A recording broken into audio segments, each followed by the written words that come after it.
પૂર્ણાંક સંખ્યાઓનો જ્યારે સરવાળે બાદબાકી આવે ને ત્યારે તમને નિશાની મૂકવામાં તકલીફ થાય. નિશાની મૂકવાની આવે એટલે કે સાહેબ કઈ નિશાની આવે?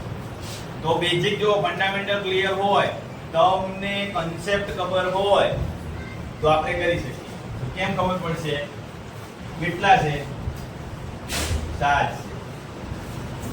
કેવા છે? કઈ નિશાની નહીં એટલે આગળ સાંકળો કેવો હોય?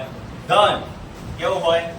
ધન. તો મેં બધી નિશાની ધન કરી દીધી. કેટલી વખત કરી? 7. હવે આ કેવા છે? માઈનસ. કેટલી વખત કરી? 5. આ કેટલા છે? ધન. તે ધનમાં ઉમેરા હે ને 2. હવે જોડી બનાવો. ચલો આ બેની જોડી, આ બેની, આ બેની, આ બે જોડી બને ને ભાગી જાય. એ ઉડાડી દીધા. વધે કેટલા? 4. કેટલો જવાબ આવ્યો? 4. કેવો જવાબ આવ્યો? પ્લસ. હવે નિશાનીમાં ખબર પડશે. ચલો એક હજી દાખલો કરો. કેટલા છે ઋણ? 1 2 3 4 5 6. ધન કેટલા છે? 1 2 3 4 5 6 7 8. હજી ધન છે. કેટલા છે? 3. 1 2 અને 3. પાછા ઋણ આયા. કેટલા ઋણ આયા? 1 2 3 4.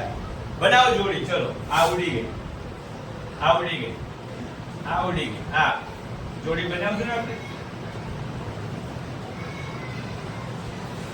શું વધ્યું? 1. કેવો વધ્યો? ધન. હવે નિશાની મૂકતા આવડશે? નિશાની આ રીતે આવે છે ભાઈ. ધન આવે કે ઋણ આવે. અને તમને 7માં આટલા જ દાખલા છે, આનાથી ઉપર નથી જતા, વધારે મોટા નથી કરતા, તો તમારી નિશાનીની ચિંતા થાય.